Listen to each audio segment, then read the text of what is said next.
සුබ දවසක් ඔයගොල්ලෝ හැමෝටම අදත් ඔයගොල්ලෝ සාදරයෙන් පිළිගන්නවා FOREX FX channel එකකින් ගෙන market update එකක් එක්ක.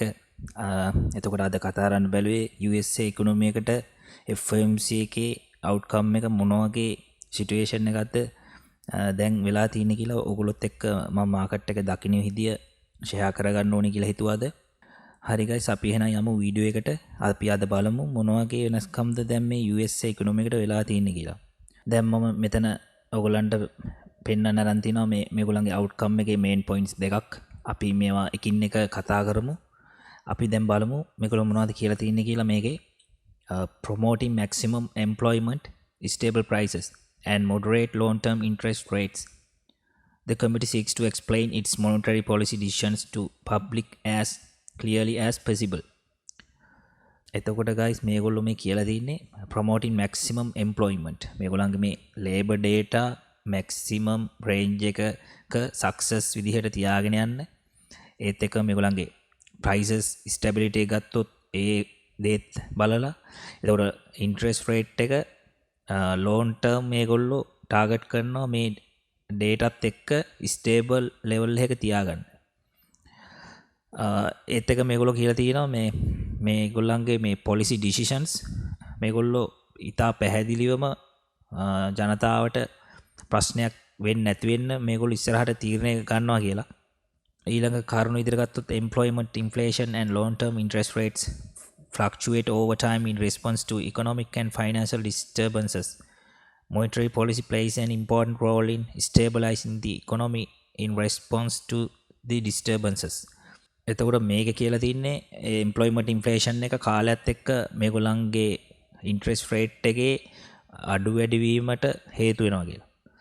දැන් ඔයගොල්ලෝ දන්නවා Fed එක ගොඩක් වෙලාවට මේ data dependence මත තමයි ගොඩක් තීරණ ගන්න. එතකොට මේගොල්ලෝ ගොඩක්ම focus කරන්නේ මේ employment inflation එක stable තියාගන්න. දැන් guys ඔයගොල්ලන්ට පේනවා මෙතන trading economics එකේ කියලා දිනවා US economy creates more jobs than expected.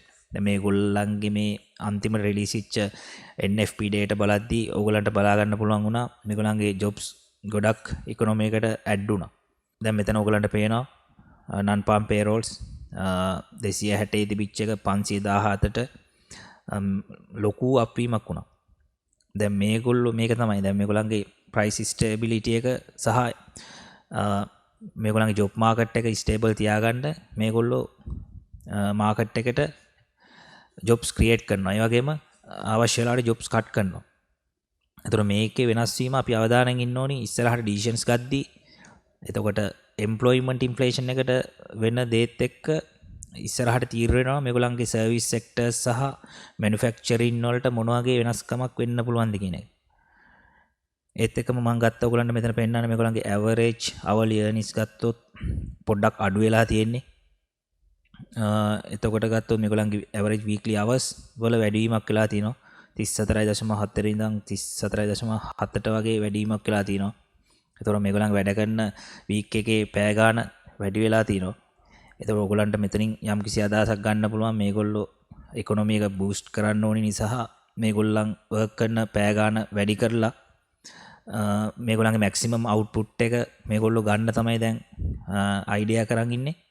ඒත් එක්ක මෙතන ගත්තොත් පේන ඔයගොල්ලන්ට initial jobless claim ගත්තොත් ගොඩක් අඩු වෙලා තමයි තියෙන්නේ. ඒතර නොවැම්බර් මාසෙ ඉඳන් දැන් ජනවාරි මාසේ බලනකොට ඒක ගොඩාක්ම හොඳ level එකක තමයි මේගොල්ලෝ දැන් තියාගෙන යන්නේ. එතකොට ගත්තොත් දැන් අපිට employment inflation එක ගැන idea එකක් ගත්තොත් දැනට employment එක stable තියෙනවා මේගොල්ලන්ගේ. එතකොට පහුගිය දවස්වල රිලීස් වුණ GDP growth rate එකත් ඔයගොල්ලන්ට බලා ගන්න පුළුවන් මේක drop වුණා මේගොල්ලන්ගේ. එතකොට USD weakness එකට මේගොල්ලන්ගේ මේ GDP එකේ monthly growth rate එකේ සිදුවිච්ච වෙනස්කමත් බලපෑවා. දැන් එතකොට අපිට idea එකක් ගන්න පුළුවන් මේගොල්ලෝ මේ ගොඩක් jobs create කරලා හදන්නේ මේ economy එක boost කරගන්න. මොකද මේගොල්ලන් ගොඩක් jobs vacancies economy එකට release කරනවා කියන්නේ එතකොට ගොඩක් production එකත් ගොඩක් අප් වෙනවා. එතකොට ඒක මේගොල්ලන්ගේ GDP එකේ grow එකටත් ඒක ගොඩක් ඉස්සරහට මේ උදව්වක් වෙනවා. එතකොට මේ දෙත් අනිවාර්යයෙන්ම අවධානයෙන් ඉන්න වෙයි ඔයගොල්ලෝ. ඒ කියන්නේ employment inflation එක මොන වගේ වෙනස්කමක් වෙන්න පුළුවන්ද කියන එක මතත් මේගොල්ලන්ගේ ඉස්සරහට ගන්න ඩිසිෂන්ස් වලට මේක ගොඩක් ඉන්වෝල්ව් වෙයි. එතකොට guys මේ ඔයගොල්ලන්ට පේන මෙතන Wall Street Journal එකෙත් මේගොල්ලෝ කියලා තිබ්බේ blooming jobs gain could fuel Fed debate over whether more is needed to corral inflation. ඒක මේකෙත් වැඩි දුරට කියලා තින්නේ මේගොල්ලන්ගේ මේ jobs gain වල වැඩි විච්ච මේ ලොකු වෙනස් වීම ඉන්ෆ්ලේෂන් එක ඉස්සරහට වෙනස් වෙන්න මේක බලපාන්න පුළුවන්ද කියන එක. දැන් guys ජෙරොම් පවල් ලාස්ට් මීටින් එකේ දුන්න ටෝන් එකත් එක්ක බලනකොට මෙයා ගොඩක් දුන්නේ නියුට්‍රල් ටෝන් එකක්. ඒ කියන්නේ අපිට කිසිම ඩිසිෂන් එකක් දැම්ම ගන්න බැරි වෙන විදිහට තමයි මෙයා කතා කරේ FOMC එකේදී. දැන් ඔයගලන්ට බලා ගන්න පුළුවන් මේ රිලීස් වෙච්ච ඩේටා බලද්දී දැන් මේ පෙබරවාරි 3 වෙනිදා තමයි අන්එම්ප්ලොයිමන්ට් එකයි නන් ෆාම් පේරෝල් එකයි රිලීස් වුනේ. දැන් මේක හිතපු නැති විදිහට ඔයගලන්ට මෙතන පේනවා මේ ලොකු සර්ප්‍රයිස් මූව්මන්ට් එකක් තමයි ජොබ් ඩේටා අපිට බලා ගන්න පුළුවන්. ඒත් එක්කම අන්එම්ප්ලොයිමන්ට් එකත් ඔයගලන්ට බලා ගන්න පුළුවන් මේක ඇක්චුවල් රේට් එක 3.4 වලට අඩු වුණා. මේකත් ගොඩක්ම මේ ඉකොනොමි එක බූස්ට් කරන්න රීසන් එකක් වුණා මේ ජොබ් ඩේටා සහ අන්එම්ප්ලොයිමන්ට් රේට් එක. ඒත් එක්කම මාකට් එක එක්ස්පෙක්ට් කරපු නැති විදිහට මේ මැනුෆැක්චරින් PMI එක හොඳ පොසිටිව් විදිහට රිලීස් වුණේ. දැන් අපිට පාස් ඩේටා බලද්දී මේගොල්ලන්ගේ ඉකොනොමි එකේ ගොඩක් වීක් පොයින්ට්ස් තිබුණාට දැන් මේ ලේටස්ට්ම රිලීස් එකත් එක්ක අපිට බලා ගන්න පුළුවන් වුණේ මේගොල්ලන්ගේ ඉකොනොමි එක කියන්නේ ගොඩක් හොඳ අතට මේ බූස්ට් වෙලා දින විදිහට. මේ ඩේටා බලද්දී ඔයගොල්ලන් දැන් මෙතන පේනවා මේ මැනුෆැක්චරින් PMI එක 50 සීමාව පහු කරලා තියෙන්නේ දැන්. මේක ගොඩක් හොඳ පොසිටිව් සයින් එකක්. ඒත් එක්ක මේ රිලීස් වුණ ඩේටාත් එක්ක හෝකිස් සෙන්ටිමන්ට් එකක් හැදුනා මාකට් එකේ. එතකොට ෆන්ඩමෙන්ටල් බයස් එක ගත්තොත් USD එක ලොන්ග් ටර්ම් මේගොල්ලෝ එක්ස්පෙක්ට් කරන්නේ ඉන්ෆ්ලේෂන් එක 2% රේට් එකට කොහොම හරි ගේනවා කියලා. තමයි මේ හැම මීටින් එකේදීම ජෙරොම් පවල් මේ කිව්වේ. එතකොට ඒකත් අපි ඔළුවේ තියාගෙන ඉන්න ඕනේ. මොකද මේ රිලීස් වෙන ඩේටා ෂෝට් ටර්ම් බෙයාරිෂ් වෙන්න පුළුවන්, බුලිෂ් වෙන්න පුළුවන්. මේ ඉෆෙක්ට් දෙකම දැන් තියෙනවා මේ සිටුේෂන් එකත් එක්ක ගන්නකොට. එතකොට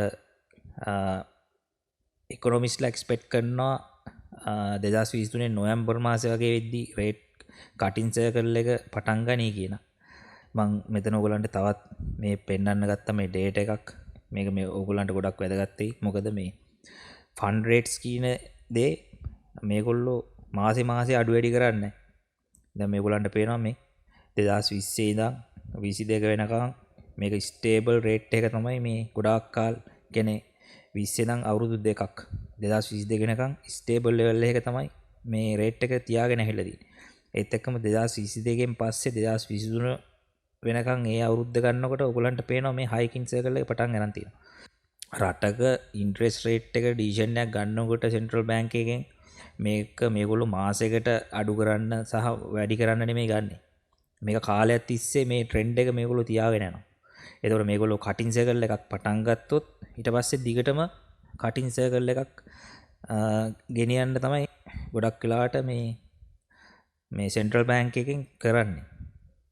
එතකොට මේකට ඩිපෙන්ඩ් වෙන්න ප්‍රධානම දේවල් තමයි මේ අන්එම්ප්ලොයිමන්ට් රේට් එක, ඊළඟට ගත්තොත් ජොබ් ඩේටා රිපෝට්ස්, ඒ වගේ සර්විස් ඉන්ෆ්ලේෂන් එක. මෙන්න මේ වගේ පොයින්ට්ස් තමයි මේ ඉන්ෆ්ලේෂන් එක මෙෂර් කරද්දී ගොඩක් වෙලාවට මේ බලන්නේ. මේ දේවල් වල වෙන වෙනස් වීමත් එක්ක තමයි මේ ෆන්ඩ් රේට්ස් මේගොල්ලෝ තීරණය කරන්නේ. දැන් එතකොට අපිට සෙන්ටිමන්ට් එක හැදිලා තියෙන්නේ ලෝන් ටර්ම් මේගොල්ලෝ 2% ටාගට් රේට් එකට ගේනවා නම් තව හයිකින් කිහිපයක් යන්න පුළුවන් ඉස්සරහට. එතකොට මේ දීලා තිබිච්ච සහ රිලීස් වෙච්ච ඉකොනොමික් ඉවෙන්ට්ස් වල අවුට්කම් එකේ පොසිටිව් එකත් එක්ක අපිට බලා ගන්න පුළුවන්. ඕගලන්ට දැන් මම මෙතන chart එකෙන් පෙන්නන්න. වීක්ලි ගත්තොත් ඕගලන්ට මේ පේනවා මේ DXY එක ගොඩාක් සති ගානක් තිස්සේ මේ ඩවුන් ට්‍රෙන්ඩ් එකක් තමයි කන්ටිනියු කරගෙන ගියේ. එතකොට මේක ගත්තොත් මෙතන 95.1 ඕගලන්ට පේනවා. මේ ඇවිල්ලා 52 week low එක. price movement එක මෙන්න මේ low එක දක්වා එන්න පුළුවන් possibility එකකුත් තියෙනවා ඉස්සරහට තියෙන වෙනස් වීම එක. මම හිතන්නේ Fed එකෙන් මේ ඩොලර් එක මෙච්චර මේ වීක් වෙන්න මේ ගෙනියයි කියලා. එතකොට ගත්තොත් දැන් ඩේලි චාට් එකෙන් පේන ඔයගලන්ට මේ පොසිබල් බුලිෂ් සයින් එකක් දැන් දුන්නා. මේ ඔයගලන්ට මෙතන බලා ගන්න පුළුවන්. දැන් ඔයගලන්ට පැහැදිලිව පේන ඇති මේ හොඳ බුලිෂ් සයින් එකක් දුන්නා. මෙච්චර කාලයක් මේ ආපු ඩවුන් ට්‍රෙන්ඩ් එක. එතකොට මේක අපි මම 4 hour දාලා පෙන්නන්නම් මේ දැන් ඔයගලන්ට පැහැදිලිව පේනවා මේ ස්ට්‍රක්චර් බ්‍රේක් එකක් දැන් අපිට දීලා තියෙනවා. මේගොල්ලන්ට බලා ගන්න පුළුවන්. දැන් පැහැදිලිව පේනවා මේ ආපු ඩවුන් ට්‍රෙන්ඩ් එක. මෙතනින් බුලිෂ් සයින් එකක් දුන්නා අපිට මේක අප් ට්‍රෙන්ඩ් එකකට. දැන් අපි බලමු මේ ඉස්සරහට තියෙන මේ ඉකොනොමික් ඉවෙන්ට්ස් බලලා මොන වගේ දේවල්ද වෙන්න පුළුවන් කියන එක. මට මෙතෙන්දී ඔයගලන්ට මේන්ම කියන්න ඕනේ ඉස්සරහට එන FOMC අප්ඩේට් ඒ වගේම ස්පීචස් වල වෙන කියන දේවල් එක්ක අනිවාර්යයෙන්ම මාකට් එක රියැක්ට් කරනවා. ඒත් එක්කම රිලීස් වෙන්න තියෙන ඉස්සරහට තියෙන ඩේටා බැලුවොත් මෙතන ඔයගලන්ට බලා ගන්න පුළුවන් පෙබරවාරි 8 වෙනිදා. මෙතන පේනවා මේ ඔයගලන්ට ස්පීචස් බලා ගන්න පුළුවන්. මෙතනක් තියෙනවා ෆෙඩ් විලියම්ස් ස්පීච්. ඒත් එක්කම අපි බැලුවොත් ඒත් එක්කම ගයිස් ඔයගලන්ට බලමු මෙතන වෙන මේ ඉස්සරහට රිලීස් වෙන්න තියෙන ඉනිෂියල් ජොබ්ලස් ක්ලේම් රිපෝට්ස් පෙබරවාරි 9 වෙනිදා. ඊළඟට ගත්තොත් 11 වෙනිදා මිචිගන් කන්සියුමර් සෙන්ටිමන්ට් එක. මේ ගොඩක් මේන් ඉවෙන්ට්ස් ටිකක් තමයි රිලීස් වෙන්න තියෙන්නේ. ඒ වගේම ફોකස් කරන්න මෙන්න මේ හැම ස්පීච් එකකින්ම මොනවද කියන්නේ කියන එක. මොකද ඒ කියන දේත් එක්ක මේකේ වොලටයිල් එක වෙනස් වෙන්න පුළුවන් ගොඩක් වෙලාවට. මොකද ඒකත් අවධානයෙන් ඉන්න වෙයි. දැනට මේ මූවමන්ට් එක අප් වෙන්න හේතුව දැන් ඔයගලන්ට පැහැදිලි ඇති US ඉකොනොමි එකට ගොඩක් ජොබ්ස් ක්‍රියේටඩ් වුණ නිසා සහ අන්එම්ප්ලොයිමන්ට් එකේ අඩුවීම ගොඩක් පොසිබල් විදිහට තමයි මේ DXY එකට මේ බලපෑයි. අපි බලමු මේ ට්‍රෙන්ඩ් එක මේ මොන වගේ රියැක්ෂන් එකක් ඉස්සරහට ගනීද කියන එක. මම පර්සනලි හිතනවා USD එක තව ඉස්සරහට තව ඩිමාන්ඩ් එකයි කියලා. එතකොට අපිට ස්වින් ට්‍රේඩ් එකක් වගේ බලනවා නම් ඔයගලන්ට අයිඩියා එකක් ගන්න පුළුවන් රිස්ක් එක ගොඩක් අඩුවෙන් ස්වින් ට්‍රේඩ්ස් වලට වගේ එන්ටර් වෙන්න පුළුවන් දැන් තියෙන කන්ඩිෂන් එකත් එක්ක බලද්දී. හැබැයි ට්‍රේඩ් එක එක්සිකියුට් කරද්දී අනිවාර්යයෙන්ම ඔයගොල්ලෝ බලන්න මේ අප්කමින් ඉවෙන්ට්ස් වල මොන වගේ අවුට්කම් එකක්ද මේ ඉස්සරහට වෙන්නේ කියන එක. මොකද ඒ මත තමයි මේකේ වොලටයිල් එක තීරණය වෙන්නේ. එතකොට guys අනිවාර්යයෙන්ම ඔයගොල්ලෝ ජොබ් ඩේටා ફોකස් කරන්න වෙයි. මොකද මේගොල්ලන්ගේ මේන්ම පොයින්ට් එක ඉන්ෆ්ලේෂන් එක සහ ජොබ් ඉන්ෆ්ලේෂන් එක. ඒතර මේ දේවල් වල වෙන වෙනස් වීම අනිවාර්යයෙන්ම මේකට ගොඩක් එෆෙක්ට් එකක් ඉස්සරහට බලනකොට ඒ දේ අනිවාර්යයෙන්ම අවධානයෙන් ඉන්න මම. මොකද මෙතන මේන්ම මේ පොයින්ට්ස් දෙක විදිහට අරන් තින්නේ ඒ දෙක. මොකද මේගොල්ලන්ගේ මේ FOMC එකේ ගොඩක්ම මේ ඉන්ඩිකේට් කරේ මේ සම්බන්ධව තමයි ඉස්සරහට තීරණ ගන්නවා කියලා මේ ඩේටා එක්ක බලලා. එතකොට අනිවාර්යයෙන්ම මේගොල්ලෝ ફોකස් කරනවා මේ එම්ප්ලොයිමන්ට් ඉන්ෆ්ලේෂන් එක අනිවාර්යයි. මම හිතනවා අද ඔයගලන්ට ගොඩක් වැදගත් දේවල් ටිකක් දැනගන්න ලැබෙන්නේ නැති කියලා. මේ නිතරම මාකට් අප්ඩේට්ස් වලින් ඔයගොල්ලෝ දැනුවත් කරන්නේ ට්‍රේඩින්ග්ස් වලට මේවා ඔයගොල්ලන්ගේ නොලෙජ් එකට යූස් කරගෙන ඔයගොල්ලන්ගේ ඩිසිෂන් එක සක්සස් කරගන්න මේක ගොඩක් යූස් කරගන්න පුළුවන් වෙයි කියලා හිතලා. එතකොට ඊළඟ FOMC එකේ තියෙන දවස් 46කින් එතකොට ඒ අතරතුර කාලේ මේ දැන් රිලීස් වෙන ඉන්ඩිකේටර්ස් වල මොන වගේ අවුට්කම් එකක් වෙයිද කියලා අනිවාර්යයෙන්ම මේගොල්ලෝ ફોකස් කරනවා. මොකද මේගොල්ලෝ හැම මාසයකදීම ඩේටා ඩිපෙන්ඩන්ස් විදිහට තමයි මේගොල්ලෝ තීරණ ගන්නෙ. FOMC එකේ ස්පීච් එකේදීත් මෙයා කිව්වේ ගොඩක්ම මේ ඩේටා මත තමයි මේගොල්ලෝ ඉස්සරහට තීරණ ගන්න කියලා. දැන් ඔයගලන්ට ගත්තොත් මෙතන පේනවා රේට් එක්ස්පෙක්ටේෂන් එක 4.75 ඉඳන් 5% වලට 99.6 මේ percentage එකක් තියෙනවා. ඒත් දැනට මේක 5 point මාකට් එකට ප්‍රයිස් වෙලා තියෙන්නේ.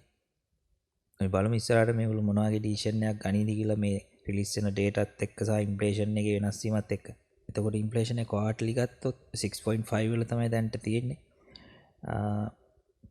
දැන් මේගොල්ලෝ මේ එක්ස්පෙක්ට් කරනවා ක්වාටර් 4 එක වගේ යනකොට 1.9 වලට ගේන. ඒ කියන්නේ මේගොල්ලන්ගේ එක්ස්පෙක්ටඩ් ටාගට් රේට් එකට. ඒතර මේක මම ගොඩක් දුරට එක්ස්පෙක්ට් කරනවා නොවැම්බර් මාසයකදී ගොඩක් දුරට මේගොල්ලන්ගේ ඉන්ෆ්ලේෂන් එක ගොඩක් වෙනස් වීමක් බලා ගන්න පුළුවන් වෙයි. මේ ගැනත් පොඩ්ඩක් අවධානයෙන් ඉන්න කියලා මතක් කරනවා. එතකොට මේ ඉන්ෆ්ලේෂන් රේට් එක දැන් ඔයගොල්ලන්ට මෙතන බලන්න පුළුවන් 9.1 වල ඉඳන් එන්න ඩ්‍රොප් එකකින් තමයි දැන් 6.5 වල තියෙන්නේ. ඊළඟට රිලීස් වෙන්න තියෙන්නේ 2023 දෙවැනි පෙබරවාරි 14 වෙනිදා තමයි නිව් ඩේටා එක. මේක ගොඩක්ම වැදගත් ඒ මාකට් එකේ ඉස්සරහට DXY ගේ මේ මූව්මන්ට් එක තීරණය වෙන්න. හරි ගයිස් මං හිතනවා එහෙනම් මේ ඔයගොල්ලෝ අයිඩියා එකක් ගන්න ඇති කියලා මේ ඩේටාත් එක්ක මොන වගේ සිටුේෂන් එකක්ද දැන් තියෙන්නේ කියන එක. ඒතර ඕවරෝල් ගත්තොත් ෆෙඩ් එක හොකිෂ් සෙන්ටිමන්ට් එක තමයි තියෙන්නේ. ඉකොනොමික් ඩේටාත් එක්ක මේක වොලටයිල් වෙන්න පුළුවන් ෂෝට් ටර්ම් බෙයාරිස් සහය වගේම මේගොල්ලන්ගේ ස්පීච් මේන් කරන්න වෙයි. මොකද මේ වල කියන දේවල් එක්ක මේක හොකිෂ් ඩොයිස් දෙකම එෆෙක්ට් වෙන්න පුළුවන්. ඩීෂන්ස් වලට යද්දී අනිවාර්යයෙන්ම කල්පනායෙන්ම ඔයගොල්ලන්ගේ ඩීෂන් එක එක්සිකියුට් කරන්න ඔයගොල්ලන්ගේ ඇනලයිස් එකත් බලලා මේ කියපු දේවලුත් අයිඩියා එකක් අරගෙන ඔයගොල්ලන්ට හොඳ ඩීෂන් එකකට යන්න පුළුවන් වෙයි. ඒකට අද ඔයගොල්ලන්ට පැහැදිලි ඇති දැන් මොන වගේ සිටුේෂන් එකක්ද DXY එක මේ දවස්වල දැන් වෙලා තියෙන්නේ කියලා මේ FOMC අවුට්කම් එකත් එක්ක. එහෙනම් guys අපි අලුත් වීඩියෝ එකකින් ළඟදීම හම්බෙමු. ඔයගොල්ලෝ හැමෝටම good luck.